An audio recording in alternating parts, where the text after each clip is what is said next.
Hello YouTube, j'espère que vous allez bien. Vous êtes dans CKR, le podcast préféré de vos podcasteurs préférés. Merci. Et merci à vous, à toutes celles et ceux qui sont là, à donner de la force, à commenter, à liker, à cliquer sur la petite cloche pour pas louper les épisodes. Non, vous n'êtes pas fous, il n'y avait pas eu d'épisode en début de semaine parce que j'étais au Festival de Cannes. J'ai eu la chance de présenter Bullshit, mon premier court-métrage en tant que réalisateur, grâce au talent d'Adami. Et j'ose espérer, en tout cas j'ai eu des bons retours. Maintenant, le film vous appartient, j'adore les gens qui disent ça. Il est disponible sur la France.tv. Vous tapez France.tv Bullshit et vous pourrez voir l'épisode, le court-métrage de 13 minutes. D'ailleurs, à la fin du générique, il y a une petite surprise dans les remerciements pour vous, tout simplement. Vous étiez à Cannes avec moi, on vous a applaudi, voilà. C'était trop cool de faire ça ensemble en tout cas. Et merci d'exister parce que j'ai eu beaucoup de retours sur CKR, notamment de la part de gens qui partagent les extraits, qui like en scred ou pas, et qui remercient pour le travail. Donc voilà, sachez qu'on a de la chance, d'avoir ce petit espace où on peut se retrouver, et j'ai surtout de la chance de vous avoir, parce que sans vous l'émission n'existe pas. On va, maintenant que les mondanités ont été faites, que les rappels ont été faits sur l'importance de liker, de commenter. On lit tous les commentaires sur le Telegram notamment. N'hésitez pas à rejoindre le Telegram. Il augmente un petit peu plus. Ça y est, les gens commencent à se dire « Ah ouais, il faudrait peut-être dépasser les 3500 ». Sur Twitch et sur YouTube, pareil. Maintenant qu'on a fait tout ça et qu'on a fait tous les rappels, je voulais vous dire... Radio Nova, c'est le thème du scan. Pourquoi ? La liberté d'expression et Radio Nova, c'est une histoire très drôle en France. Parce qu'en fait, la liberté d'expression, si vous voulez, c'est un principe qui est magnifique. Tout le monde y tient, tout le monde la défend, tout le monde serait Charlie, sauf que quand la liberté d'expression, ça devient compliqué si c'est celle des autres. Ah ouais, quand c'est une radio qui dit des choses qui dérangent, qui vont pas dans ton sens, quand ce sont des humoristes qui pointent vers les mauvaises personnes, quand c'est un média qui est financé par quelqu'un qui n'est pas du bon camp, évidemment, ça devient problématique. Et là, on va parler de cette coalition qui s'est formée contre Radio Nova, avec des gens comme Philippe Val, comme Richard Malka, comme Caroline Forest, ou des députés macronistes, Sylvain Maillard et autres. On va regarder tous ensemble, et on va voir qu'au même moment, ils ont évidemment la même cible. On est libre de parler quand ça va dans le sens du gouvernement, exactement, Marlise. Et là, ça devient quand même assez cocasse. Quand on pense à ce moment où tout le monde soulevait son crayon en disant « Voilà, plus jamais, je suis Charlie, la liberté d'expression, même si ça me dérange, même si... non, par contre là, t'es en train de dire un truc... Non. Là, je peux pas te laisser dire ça sur Israël, parce que là, je vois que tu maîtrises pas le dossier et tout. Bah non, je suis factuel, non, mais là, le sketch, il est pas passé, là. Bon, on va commencer. Merci Michel pour mon interview de Guillaume Meurice, disponible sur melty.fr, la chaîne YouTube. 22h22, n'hésitez pas. Très bon gars, d'ailleurs, Guillaume Meurice, que je connais depuis, presque 20 piges. On a commencé quasiment en même temps sur la scène du populaire du Rénitas. Allez. C'est un café-théâtre dans le 20e arrondissement de Paris. Allez, on commence avec Philippe Val, avec Charlie Hebdo, sur Europe 1. Écoutez comment il parle. Il fait sa petite chronique de merde. Hein, et regardez comment il parle des humoristes de Radio Nova. Philippe, vous nous parlez d'un phénomène cosmique. Oui, et chacun sait de quelles étrangetés quantiques ils sont l'objet. Notre pauvre cerveau humain peine à les concevoir, ces phénomènes cosmiques. Pour commencer simplement, je ne vais pas vous parler d'une supernova, c'est un peu trop compliqué, mais de Radio Nova. Autrefois, l'émanation du regretté magazine Actuel, cette radio était à la pointe de l'actualité musicale d'avant-garde. Mais prise dans le vortex de son nouveau taulier Mathieu Pigasse, la voilà coincée dans les années 30, et je ne vois pas comment... Dans les années 30, carrément. Dans les années 30. Waouh, il est complètement zinzin. Comment elle pourrait revenir ? Mais comment cela est-il possible ? Alors ça, c'est l'exercice le plus ridicule qui existe à la radio. J'en avais déjà parlé. C'est les relances. C'est quand l'animateur principal... il a le texte de l'autre sous les yeux et qu'il fait des relances que l'autre lui a écrites. Donc là, mais comment cela est-il possible ? C'est parce qu'en fait, c'est écrit sur sa feuille. C'est une fausse discussion, voilà. Alors, des gens qui sont habitués aux médias vont dire oui, bon, on savait. Mais la plupart des gens ne le savent pas. Et je trouve ça tellement ridicule. Parce que tellement tu sais que tu vas dire un truc claqué, t'as besoin qu'on te relance pour du rythme. Parce que de base, naturellement, personne t'aurait relancé. On t'aurait dit, mais tu racontes de la merde. Ça a commencé par l'embauche d'humoristes d'arrière-garde. On en a... Humoriste d'arrière-garde. Déjà, ça commence fort. Humoriste d'arrière-garde. T'imagines ? D'arrière-garde. Mais t'es qui, toi ? En tout cas, si toi, tu crois être l'avant-garde, Chacal, je t'invite à dès maintenant lâcher le micro, lâcher le casque, hein, et aller te faire un autre travail. Parce que là, clairement, tu t'étais trompé. Là, t'es un joueur de hockey qui est en train d'arriver sur un terrain de basket, là. On a déjà parlé ici, mais rappelons que les anglo-saxons font la différence entre les humoristes qui font rire le public en lui disant ce qui le surprend et les clappers qui font applaudir le public en lui disant ce qu'il attend. En provoquant ces applaudissements de connivence, relayés par les réseaux sociaux, en général aux dépens d'une bête noire, les clappers de Radio Nova constituent des meutes. Alors là, il vient nous ramener sa science en se basant sur un truc anglo-saxon, la différence entre les humoristes et les clappers, pour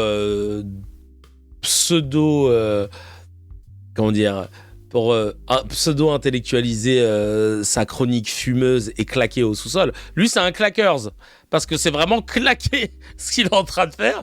Vas-y, va au bout de ton truc, Chacal. C'est alors par centaines de mille qu'ils aboient et menacent quelqu'un, en l'occurrence, ces temps-ci, ma camarade Sophia Aram. Ma camarade Sophia Aram. Des termes qui ne collent pas, mais vas-y. Le clapeur, qui excite la meute en bénéficiant de moyens de communication modernes, c'est typique des années 30.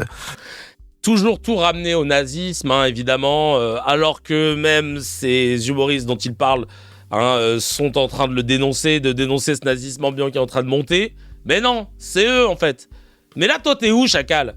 T'es à la radio, hein. T'es pas en train d'écrire un pamphlet dans un journal que tu vends à la sauvette à la sortie du métro. Et c'est ça qui me rend ouf avec ces gens qui croient combattre. Chacal, vous êtes des privilégiés bourgeois, vous vivez dans les meilleurs endroits de Paris, vous avez pignon sur rue, et vous êtes dans plusieurs médias. Arrêtez de croire que vous êtes la dernière porte qui résiste face à la montée du nouveau nazisme, machin. C'est vous, Chacal, vous faites partie du problème. À partir du moment où vous êtes en train de défendre le système, c'est que vous n'êtes plus à votre place. Il n'y a plus le poil à gratter, vous n'êtes plus trublion. Le trublion, c'est celui qui emmerde le système, que vous représentez. Tu vois bien, Chacal, que tu bosses pour un putain de milliardaire qui a 1000 chaînes. Pigas, il a pas CNews, il a pas Europe 1, il a pas Hachette, il a pas Editis, machin, il a pas bientôt UGC, Canal, machin. Oh. Là, tu vois bien que t'es dans des chaussons, là, cousin. En train de dire ce que le système entend. Tu vois bien que Macron, il tombera jamais dessus. Qu'il n'y a aucun politique qui est en place au gouvernement qui te tombera dessus pour ce que tu dis. Ça prouve bien que tu vas dans le sens du système. Il est complètement zinzin. Ce sont les années de naissance des médias de masse, qui certes feront la fortune de Staline et de Hitler, mais seront également de puissants outils de résistance pour De Gaulle et Churchill. Tout dépend de la manière dont on en use. Il semble... Lady, tu nous dis, je vous dis, comparons-les à Radio Mille Collines, à ce qui s'est passé au Rwanda, ils ne sauront plus quoi dire. Je précise que c'est Radio Mille Collines, c'est une radio qui diffusait des appels à la haine envers les Tutsis pour inciter les Hutus à génocider. C'est ça, si je dis pas de bêtises. Et ils diffusaient en boucle des appels à la haine. Et donc, je prends cet exemple-là, c'est très bien, parce qu'en fait... il y a Aymeric Caron qui a été condamné en première instance par... ou alors du moins c'était une réquisition du procureur de condamner Aymeric Caron qui a partagé un tweet en mettant Radio Mille Collines et le tweet c'était une vidéo d'une intervention de Rachel Kahn. Et le procureur a décrété que le choix de mettre Rachel Kahn sous Radio Mille Collines en visuel c'est un choix qui voulait induire quelque chose, etc. Sauf que, il a partagé une vidéo, Émeric Caron. Il a partagé une vidéo où la capture de la vidéo, mais c'est pas lui qui l'a choisi, la capture de la vidéo. Comme là, moi, j'ai Philippe Val dans cette capture de vidéo. C'est pas moi qui l'a choisi. Bon, là, j'ai mis pause. Mais si je remets la vidéo au début, il y aura une capture, c'est pas moi qui l'a choisi. Et ils ont décrété que, comme par hasard, il a choisi.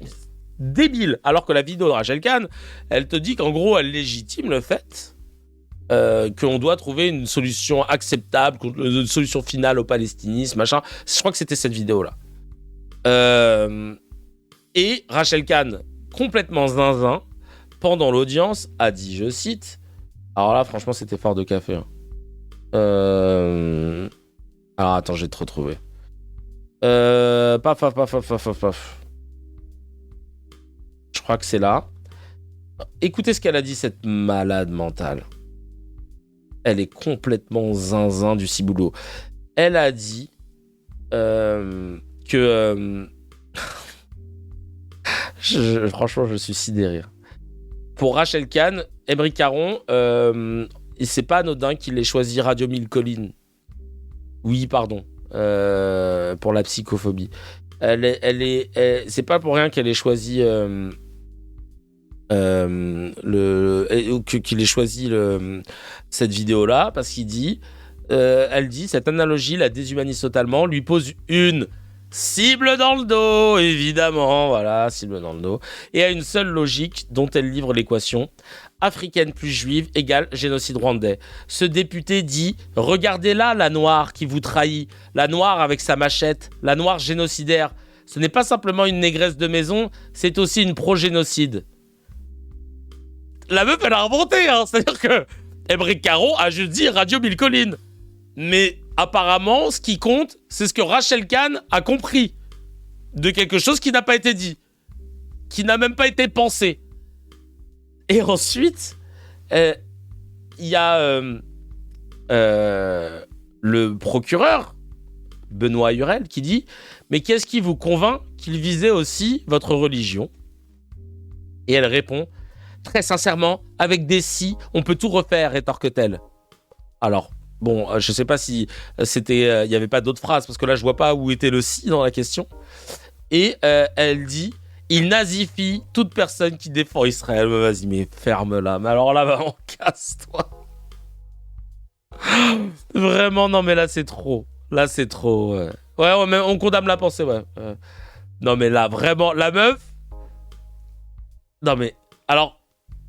Émeric Caron lui dit mais je vais pas sur le terrain de l'antisémitisme, c'est pas mon sujet. Ils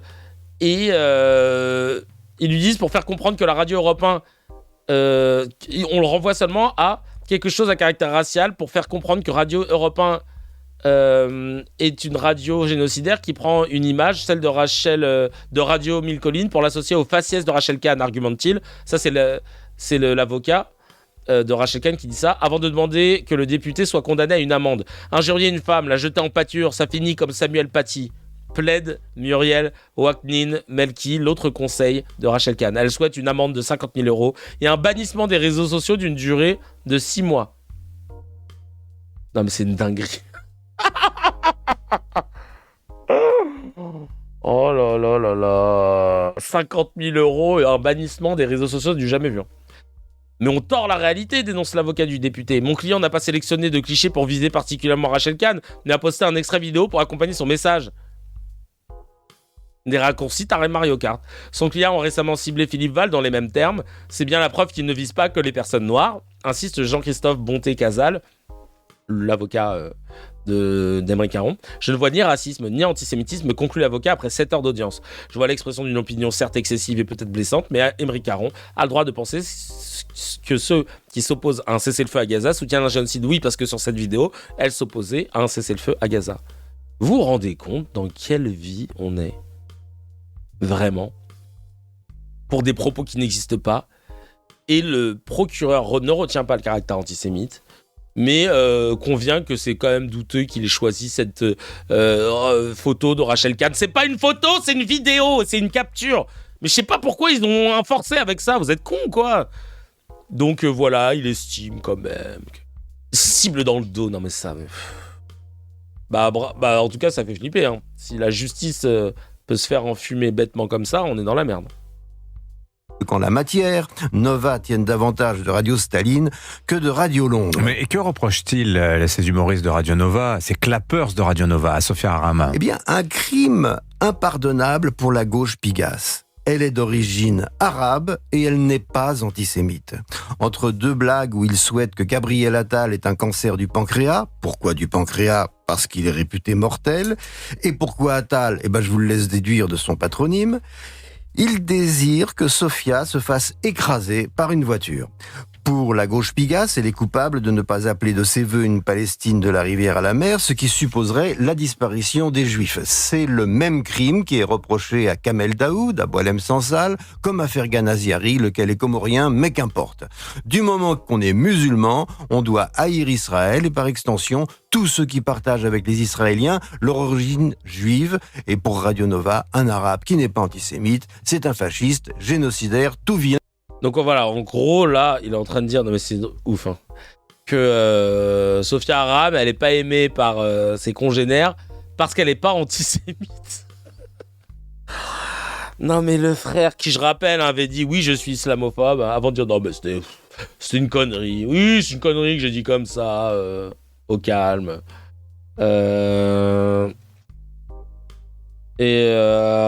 Franchement, Bref, allez, vas-y. On va enchaîner hein, sur la suite, là, parce que vraiment, le gars dit de la D de façon incroyable. Attal, qui rappelle à son nom, machin. Il n'y a pas un seul propos antisémite dans tout ce qu'ils ont dit. Hein. Mais voilà, on reproche à Sophia Aram de ne pas être antisémite. Attal, hein, on se moque de lui. Bah, comme par hasard, son nom, c'est Attal. Et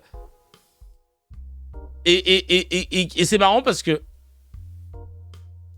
il parle en plus du fait que... Alors attends, on va écouter, parce que il me dégoûte. Il a un tout pourri. Et vous nous dites, Philippe, qu'au fond, tout ça est à la fois misérable et mélancolique. C'est vrai, misérable, parce que les clappeurs qui, au fond, détestent Charlie, se réclament de Charlie, aussitôt qu'on leur fait l'affront de ne pas les trouver drôles. Qu'ils protestent. Bah non, mais on se réclame pas de Charlie, on dit juste tu peux pas nous dire je suis Charlie pour la liberté d'expression et ensuite me dézinguer et vouloir m'interdire de faire mon métier quand je j'use de cette liberté-là mais que ça ne te convient pas. De la liberté d'expression, je n'y vois aucun inconvénient. Parce que, alors, Rouge, tu nous demandes c'est quoi le truc avec le nom d'Attal, j'ai pas la ref, c'est parce que Attal, c'est un nom juif, voilà, c'est ça. Mais qu'il se réclame de Charlie est plus problématique. Lorsque nous avons refondé Charlie, nous avons rédigé une charte qui stipulait que le titre ne pouvait être exploité qu'à la condition que n'y soit jamais publié un seul propos antisémite. Ce qui d'ailleurs a expliqué l'affaire Ciné. Donc les mecs, ils ont fait une charte pour dire qu'il ne devait pas y avoir un seul propos antisémite. Ok. Mais les autres formes de racisme... Non, ça... Non, ça, on s'en fout. Les Renois, les Rebeux, les Asiates, on s'en bat les couilles. Non, tout le reste, c'est ok. Le fameux Philippe Valls qui, je le rappelle, disait « Oui, je suis islamophobe ». Merci beaucoup. Merci beaucoup. Renvoyer Attal à sa judéité par rapport à son patronyme, c'est pas antisémite déjà. En tout cas, c'était antisémite quand Mélenchon parlait de Epstein. Merci, Jules. Merci de dire les termes. C'est une dinguerie. Donc voilà, la médiocrité intellectuelle face à laquelle Radio Nova se heurte. Et pour autant, on leur donne du crédit parce que c'est Philippe Valls. Attention, il écrit et il essaye. Il essaye à ce niveau-là, il essaye. Oh là là là, purée de pommes de terre. Hop.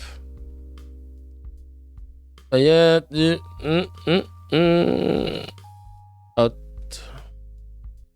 Alors, j'enchaîne avec cette autre vidéo. On continue avec l'avocat de Charlie Hebdo, de Caroline Forest, de l'autre abruti de Mila, la teubée raslarde qui a été condamnée d'ailleurs pour ses propos racistes. Donc on peut le dire, c'est une sale raciste, Mila. Sale raciste que tu es. Alors attention, sale, parce qu'elle vendait des culottes sales à l'époque, tout simplement, hein, pas de citation à la haine, hein, que des faits.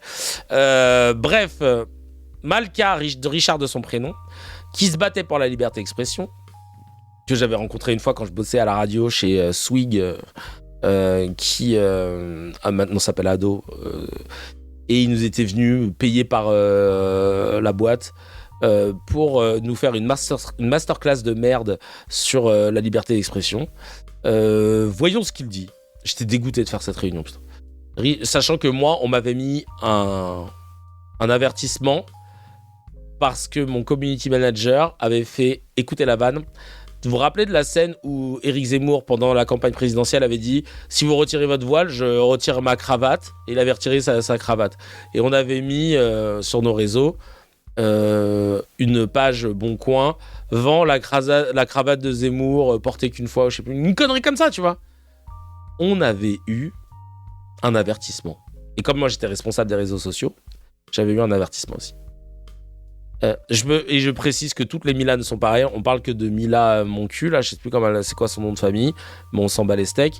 Et évidemment, pas de Mila, la fille de Jul, qui est un petit bonbon et que Dieu la préserve de près ou de loin de toutes les racelardes comme l'autre Mila. Et on espère qu'on retiendra que la tienne, que Mila de Sancier de Menton. Donc voilà, ça m'a fait rire parce que chez Swig, ils m'avaient épinglé pour une vanne. Et ils font venir Richard Malka qui parle de liberté d'expression. Je vais voir direct après la masterclass le patron qui m'avait mis ce truc. Et je lui dis, mais, excuse-moi Eric, parce que tu m'as quand même mis un avertissement pour cette vanne. Et là, tu nous fais venir Richard Malka qui parle de liberté d'expression. Donc je voudrais que je suis un peu surpris. Et il me dit, non mais tu as raison, non mais moi je me souviens, mais c'est à l'époque. Et là, il jette évidemment... sous les roues du bus l'ancien responsable qui n'était plus là. Non mais c'est parce que c'était Alain qui m'avait donné, alors moi j'ai signé sans regarder, bon, c'est une connerie mais j'aurais pas dû, non mais t'as raison, non mais je suis d'accord. Et là je me suis dit bah super ah là. Bref, leur humour, on va regarder de quoi il parle parce qu'il a parlé de leur humour en parlant de Radio Nova. Écoutez, appréciez, on écoute.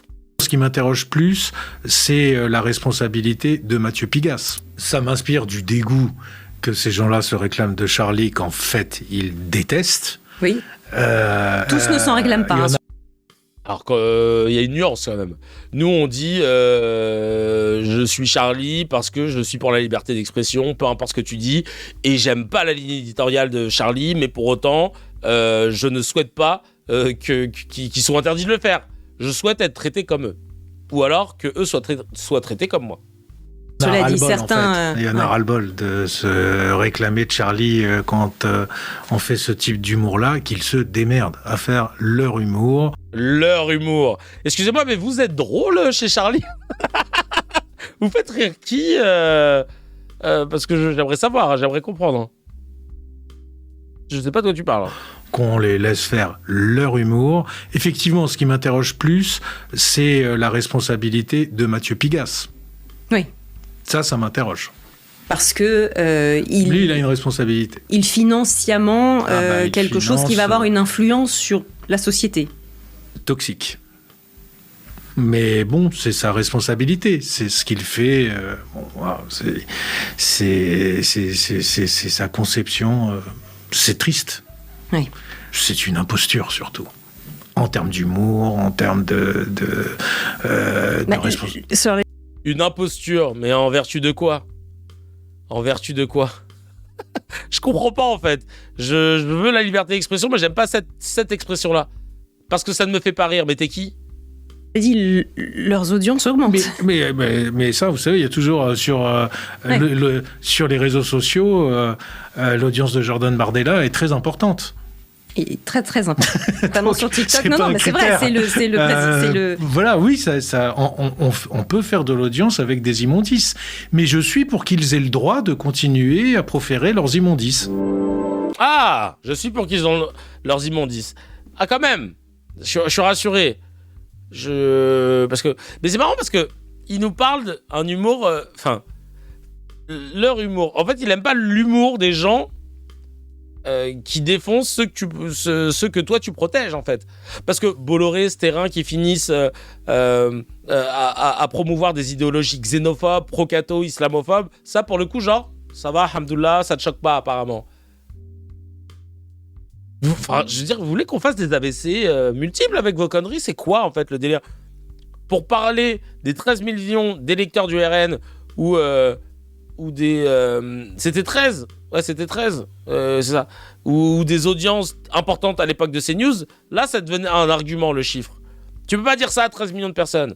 Regardez les trucs de CNews. Et là, maintenant... Non, les immondices, c'est pas parce que ça fait de l'audience. Regardez Bardella, machin. C'est marrant aussi, cette appétence pour citer des chiffres quand ça les arrange. Ou pas.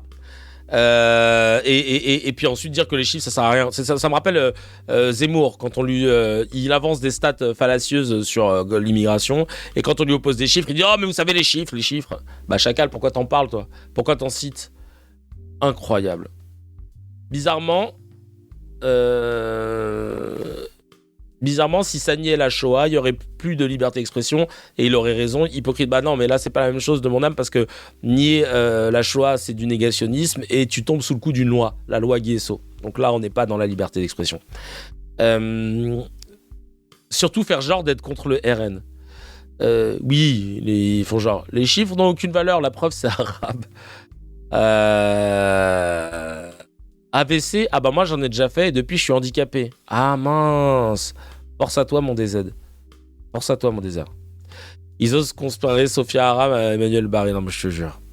On enchaîne avec Sylvain Meillard, qui est de Renaissance, et qui a demandé à Emmanuel Grégoire de rompre le partenariat de Radio Nova avec La Nuit Blanche. Après des propos scandaleux tenus à l'antenne, on écoute tout de suite. Radio Nova pour l'événement de la Nuit Blanche, ça va se passer en juin prochain. Pourquoi? Parce que la semaine dernière, l'humoriste Pierre-Emmanuel Barré a tenu des propos qui ont fait polémique. Il visait notamment Gabriel Attal ou encore Sophia Aram. Est-ce qu'il vous a répondu? Nous sommes en Conseil de Paris dès demain et je lui reposerai la question. Très clairement, comment pouvons-nous associer le logo de Radio Nova avec ce qu'ils font, ce qu'ils disent, assumé par Xavier Niel le fait que...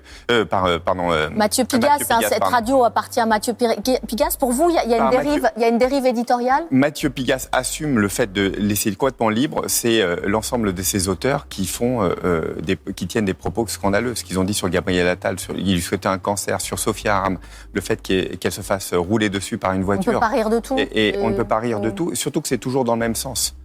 C'est de la radio LFI ou la radio extrême gauche. Et moi, je ne veux pas qu'on associe ce type de radio avec notre ville. Parce que qu'est-ce qui va se passer? Ce sont des affiches pour la Nuit Blanche, des affiches partout dans Paris qui associera la ville de Paris avec Radio Nova. Et si ça avait été Europe 1? C'est une vraie question. Si ça avait été Europe 1, si ça avait été Le Point avec Sophia Aram, t'aurais dit quoi? Parce qu'elle, pour le coup, elle tape toujours dans le même sens aussi. T'aurais dit quoi, chacal? Et Dieu merci, God bless les réseaux sociaux. Donc lui, il refuse. C'est un groupe centriste. Le EPR. EPR, c'est quoi déjà, ce groupe? Ouais, c'est centriste. Hein. C'est... Ensemble pour la République, c'est Renaissance. Bref. Regardez comment Internet...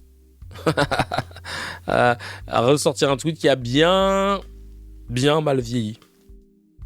Regardez ça. C'était en 2020. D'accord ou pas avec Charlie Hebdo, c'est absolument pas le sujet. La liberté d'expression existe en France et tant mieux. On doit continuer à combattre. C'est un combat qui dure depuis des siècles, qui doit continuer.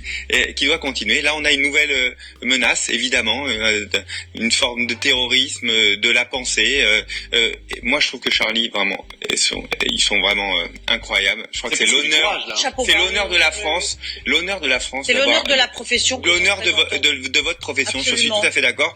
Et nous, il n'y a pas de mais, Absolument. Ah oui, c'est l'honneur de la profession. Ah ouais, absolument.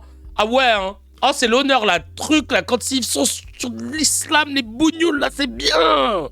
Oh, c'est l'honneur de la France. Oui, mais il n'y a pas ça. C'est liberté d'expression absolue dans les journaux. C'est essentiel. C'est la base de notre démocratie. Moi, je ne supporte plus d'entendre les mais. Oui, soyons d'accord ou pas avec Charlie Hebdo. D'accord, il vit bien mal ce... cet extrait là, je comprends pas. T'étais liberté d'expression. Et alors, Jules, quand on a une armée de cracks comme ça, une simple recherche et tu trouves un event partenaire européen dans la ville de Paris. C'était pas compliqué. Donc encore un mec qui aurait dû se taire. Regardez-moi ça. Hop. Le spectacle Luminescence revient à l'église Saint-Eustache. Un spectacle son et lumière dont Europe 1 est partenaire, qui retrace l'histoire de ce monument trop souvent oublié. Et ça a été publié le 3 février 2026. Et là, Europe 1, c'est pas un souci d'avoir une radio partisane aussi, qui est xénophobe, qui participe à la montée de la stigmatisation des minorités, que ce soit LGBT, que ce soit les musulmans. Non, il n'y a pas de problème là-dessus. Ça va, Europe 1, c'est stylé de l'avoir en partenaire. Super. Bon, ouais, merci Sylvain. Merci. Hein. Et merci d'ailleurs à Jules. Merci. Super. Et au Conseil de Paris, il y a une dame qui lui a répondu, une conseillère. J'ai pas son nom, si vous arrivez à le trouver sur l'extrait. Ils l'ont pas mis, je crois. Voici ce qu'elle a dit, donc je sais pas c'est quoi son bord politique, mais au vu du magnète qu'elle a, ou du stickers qu'elle a sur son laptop, sur son ordinateur portable, je pense qu'elle est de gauche. Attends. Que M. Maillard allait dire ce qu'il a dit. On a vu votre empressement à aller courir sur CNews, Europe 1, des médias du groupe Bolloré sanctionnés près d'une trentaine de fois par l'Arcom pour des saillies racistes et islamophobes et dont on connaît désormais la ligne éditoriale d'extrême droite. Vous y êtes allé pour réclamer la suspension d'un partenariat entre la ville de Paris et Radio Nova que vous qualifiez de radio d'extrême gauche. Pourquoi ? Pour 2 blagues qui ne vous ont pas plu dans une chronique humoristique. Monsieur Maillard, franchement, adopter une telle position alors que vous et vos collègues souteniez des ministres tels que Jean-Michel Blanquer, qui se faisait le champion de la lutte contre la soi-disant cancel culture, c'est tout de même assez cocasse. Parce qu'au fond, de quoi parle-t-on ? D'humour, de satire, de liberté de ton ? On peut trouver une blague mauvaise, excessive, pas drôle, déplacée même. Mais demander des sanctions politiques ou financières contre un média pour cela, c'est tout autre chose. Et je crois que ça doit nous alerter sur le rapport de M. Maillard à la démocratie et à la liberté d'expression. Surtout, cela mérite qu'on rappelle ce que vous disiez vous-même, Monsieur Maillard, en 2020 sur LCI. Elle sort les mêmes sources que nous, À propos de la liberté d'expression, je cite, pour nous, il n'y a pas de mais, de oui mais, c'est la base de la démocratie. Vous ajoutiez, la liberté d'expression est essentielle, absolue. Et vous dénonciez ceux qui la combattaient comme relevant d'une forme de terrorisme de la pensée.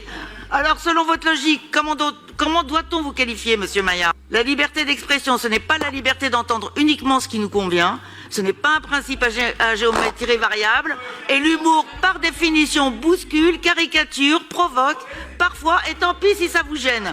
Nous avons suffisamment de combats à mener contre les véritables atteintes au pluralisme et à l'indépendance des médias pour ne pas transformer le Conseil de Paris en tribunal des humoristes. Nous voterons, bien évidemment, cette délibération. Je vous remercie. Trompette basée pour madame. 20 sur 20, je n'ai rien à ajouter. Elle a sorti la sulfateuse. Aïe, Mamie Nova, très très drôle. Vraiment là, waouh, je n'ai rien à ajouter. Je ne veux pas lui retirer la superbe de cette intervention. Elle a dit les termes en direct de la station. Thermal. Bravo, trompette basée, méritée. On enchaîne de l'autre côté. Concernant Radio Nova, on va du côté des grandes gueules avec Olivier Truchot. Qu'est-ce qu'il a dit, Truchot ? Au risque de vous surprendre, parce qu'on a l'habitude de traiter des extraits de Truchot et de son émission Les Grandes Gueules avec Marshall, avec Barbara Lefebvre et compagnie, dans CKR, ils sont quand même bien à droite et très démago et très orientés élitiste, etc. Enfin bref, élitiste, mais avec la gouaille de la France d'en bas. Et là, bizarrement, Olivier Truchot a été un peu plus lucide que d'habitude. Allez savoir qu'est-ce qui se passe. On va écouter parce qu'il va parler de radicalité, faut pas que ça devienne trop lisse après. Ah oui, parce que c'est ça cartonne, la radio cartonne, c'est une petite radio au départ, ils ont pas beaucoup de fréquences et c'est vrai qu'ils ils font et je le dis, nous on est dans une radio concurrente, donc je le dis en toute objectivité, c'est vrai que c'est un petit phénomène en ce moment, un beau succès d'audience. Beau succès. Donc ça répond à quelque chose, et c'est vrai que je pense qu'il y a besoin de radicalité. Et peut-être que c'est une réponse à la bien-pensance, au politiquement correct, au fait où on veut que tout soit lisse, parce que on régule. En France, on aime bien réguler, donc on a des instances de régulation, et puis on signale, et puis on est outré, parce qu'on est aussi dans une société où tout le monde se sent outré. C'est la génération outrée. Je vais terminer mon raisonnement. Et donc, effectivement, tout d'un coup, tu as une radio qui assume totalement un positionnement très à gauche, qui assume effectivement une certaine radicalité, très pro-palestinien, etc., et qui assume totalement cette radicalité. Bon, est-ce que c'est finalement pas une mauvaise chose? En tout cas, est-ce qu'il faut réfléchir pourquoi justement cette radicalité triomphe aujourd'hui? Mais Olivier, j'ai une question. Olivier, j'ai une question. Olivier, Et B, c'est la première fois qu'on coupe pas Olivier Truchot dans cette émission. C'est la première fois qu'on l'écoute en entier. C'est presque lucide. Je suis choqué. Et c'est bien qu'il respecte, car ce serait culotté de leur part, très axé à l'opposé de tout ce qu'il a dit, de pas tolérer des sensibilités différentes. Ce serait quand même fort de café, mais on n'aurait pas été surpris de leur part. Mais j'allais dire des opinions, mais d'ailleurs, j'allais dire des sensibilités différentes et des opinions à la base, mais être à gauche, je le dis, ça demande un effort intellectuel. Et surtout d'être plus factuel qu'à droite, où c'est populisme à fond. C'est populisme à fond en étant dans l'élite. C'est ça qui est encore plus ouf. Bref, on enchaîne avec Caroline Fourest. Aïe. C'est pas facile. C'est pas facile. On finit avec le pire pour la fin. Caroline Fourest qui a fait... Non, il en pense pas un mot, il est très fort que tu penses. Je pense que ces gens-là, droitards, qui respectent au final que la réussite, que les gens qui concentrent le plus, l'oseille, le pouvoir, etc. Je pense que, comme Cyril Hanouna, vous allez voir, ils respectent toujours les gens qui font de l'audience. Parce que ça veut dire qu'ils font de l'argent, parce que ça veut dire qu'ils ont une forme de puissance. C'est comme ça. On respecte les gens qui sont en place, qui, dès que ça cartonne bien, on dit « Ah non, en fait, c'est bien. » Bref.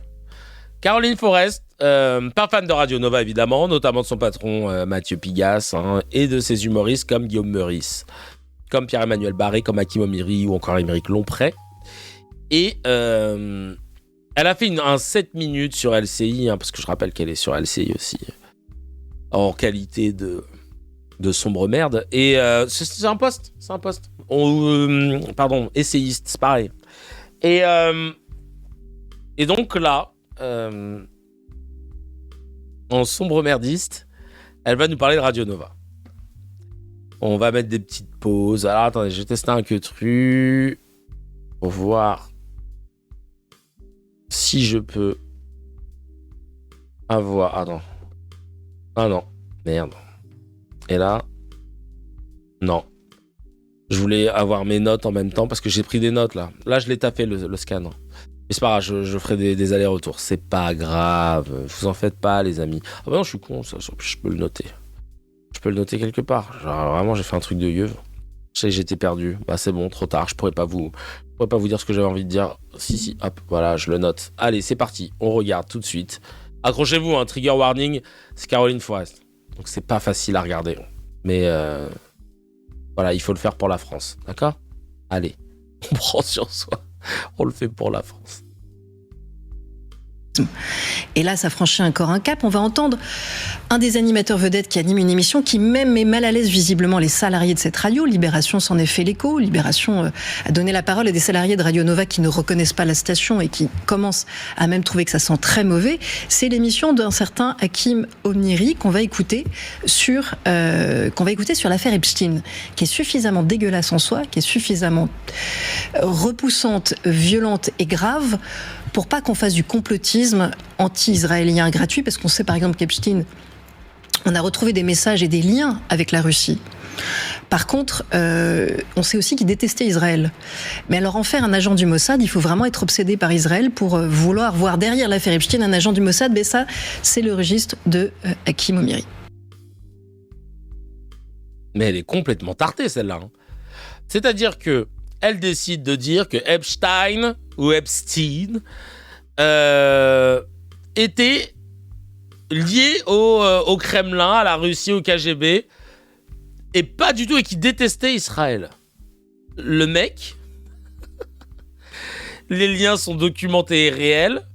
Le FBI montre qu'Epstein finançait des organisations liées à l'armée israélienne et qu'il a aidé à négocier des accords de coopération sécuritaire entre Israël et plusieurs pays. Cousine, travaille un peu, c'est insupportable. T'es trop bien payé pour dire de la merde à la télévision, c'est pas possible. Tu peux pas venir et mentir comme ça, tu ne fais que ça dans l'espace audiovisuel français. Et en plus, on te légitime à chaque fois. Pareil, sur le fait qu'il détestait Israël, c'est faux. On a un email de 2018, cousine, va chercher les mails. Ils sont disponibles. jmail.com, il y a tout dessus. Dans un email de 2018, Epstein dit lui-même à Ehud Barak « Tu devrais préciser que je ne travaille pas pour le Mossad », suivi d'un smiley. Je suis désolé, c'est pas quelqu'un qui déteste Israël, c'est quelqu'un qui gère sa réputation. Et il était en lien constant avec ce fameux Ehud Barak. Donc en fait, je veux dire, il y a des mémos du FBI de 2020, des sources confidentielles qui confirment qu'il aurait été formé comme espion, etc. Donc ça ne veut pas dire qu'il faut l'affirmer, mais en tout cas, ça sort pas de nulle part. Mais en tout cas, les échanges avec des dirigeants ou des politiques en Israël, c'est avéré. Les financements aussi, comme je l'ai dit précédemment, d'organisations liées à l'armée israélienne, etc., on a retrouvé. Donc merci. Merci. Même si, effectivement, sur Fox News, ils l'ont dit que l'ancien directeur du Mossad, Yossi Cohen, a catégoriquement rejeté ces affirmations disant qu'Epstein n'avait absolument rien à voir avec le Mossad. On a dans Time of Israel la preuve des liens qu'il y aurait entre Ehud Barak et son service à l'époque et Jeffrey Epstein, ou dans Novara Media, ou tu vois, j'ai quoi d'autre comme source, Libération dans Check News, enfin Check News dans Libération. Il y a un moment, il faut arrêter. Cousine, travaille un peu. Ehud Barak, ancien Premier ministre du Likoud d'Israël, le parti de Benjamin Netanyahou. Il était là à la signature de paix entre Clinton et Arafat. D'accord. Donc tu vois déjà, tu mens, personne t'arrête. Tu mens, personne t'arrête, c'est fatigant. Tu mens de façon éhontée. Encore une fois, personne t'arrête. Ça dure 9 minutes, pardon, donc c'est trop long. On va enchaîner ensuite ici. Elle a dit une autre dinguerie, attendez. Yael en question, c'est Yael Braun-Pivet. Et elle n'a jamais défendu un soutien inconditionnel à Israël. Tu me casses les pieds, là. Là, tu me casses les pieds, encore une fois, je suis obligé. Donc là, elle est en train de nous dire, Yael Braun-Pivet n'a jamais...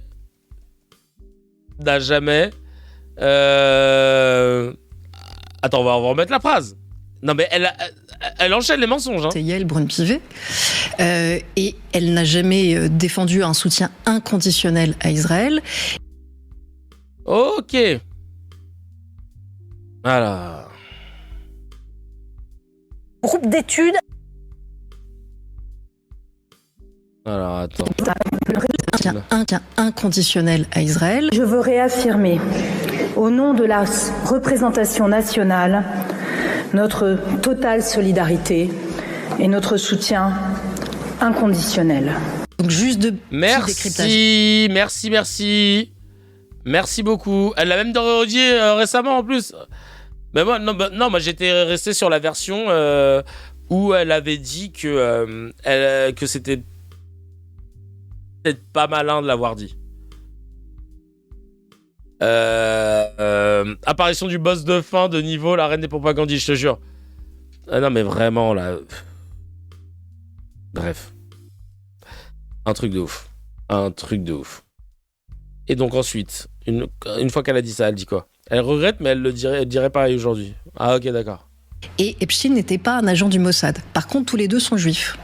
Et en fait, toutes les blagues de Radio Nova, c'est comme ça. C'est-à-dire que vous ne pouvez pas les comprendre si vous ne savez pas l'origine des gens. C'est-à-dire qu'il y a des blagues sur notre collègue Ruth Elkrieff. On ne comprend pas pourquoi elles arrivent dans la conversation, juste parce qu'il faut dire Ruth à un moment donné où ça fait rire sur Beyrouth. Mais toutes les blagues sont comme ça du matin au soir. Donc, la différence avec l'humour Charlie, et encore une fois, je l'ai expliqué je ne sais pas combien de fois avant et après les attentats, mais je pense qu'il est encore une fois nécessaire de refaire cette pédagogie.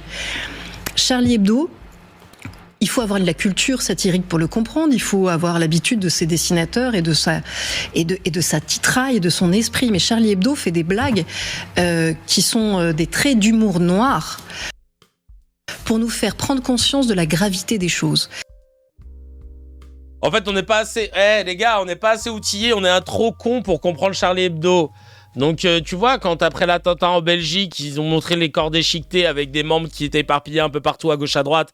Au milieu, Stromae qui disait « Papa, où t'es ?» Et référence à Stromae dont le daron est mort au Rwanda, si je dis pas de bêtises.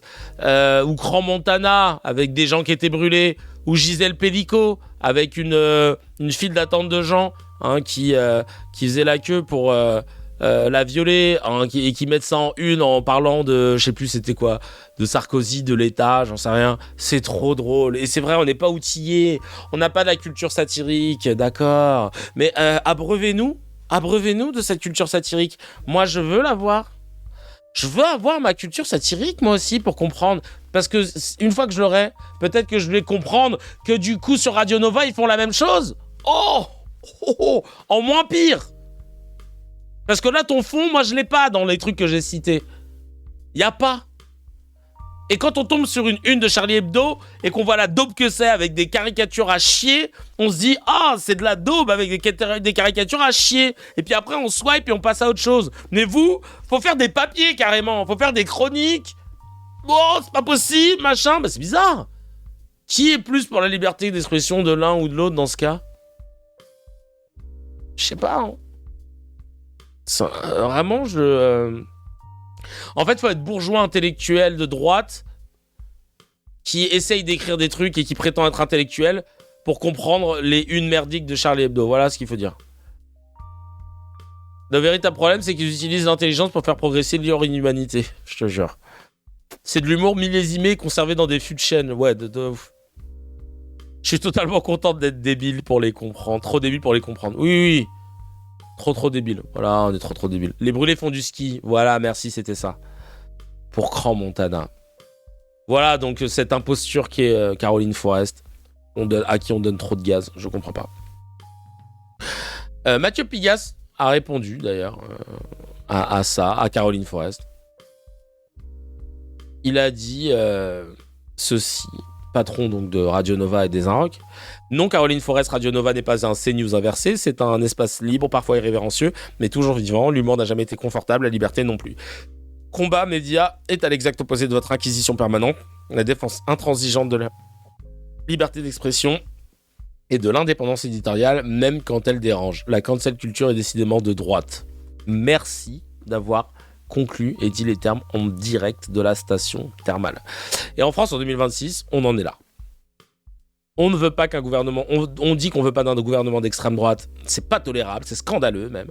Dénoncer des médias qui défendent une élite, les pays puissants qui ne respectent pas le droit international, qui oppriment, qui oppressent des peuples, c'est scandaleux. Et ce sont des gens qui vivent des médias et qui ont décidé de défendre un camp, une classe, un pouvoir en place, des crimes de guerre, des crimes contre l'humanité, qui te disent qu'ils sont contre la bien-pensance, qu'ils sont anti-système, tout en bouffant de ouf du système. Et tout en te disant que c'est eux qui sont minoritaires et que c'est pas facile d'être eux. Malheureusement, je connais peu de gens dans le milieu pour qui être de droite ou trop droite ou d'extrême droite, c'est compliqué parce que derrière, on perd son boulot. En revanche, l'inverse, ça, ouais, on l'a. Et il n'y a pas de problème apparemment. Chacal, si tu as kiffé l'épisode, appuie sur abonne-toi, mets un petit j'aime et clique sur la cloche, ça fait plaisir. Pour voir l'épisode en entier, c'est sur la chaîne CKR Replay que ça se passe. Il y a le lien dans la description et évidemment, l'épisode en entier est disponible sur toutes les plateformes de podcast, Spotify, Apple, Deezer.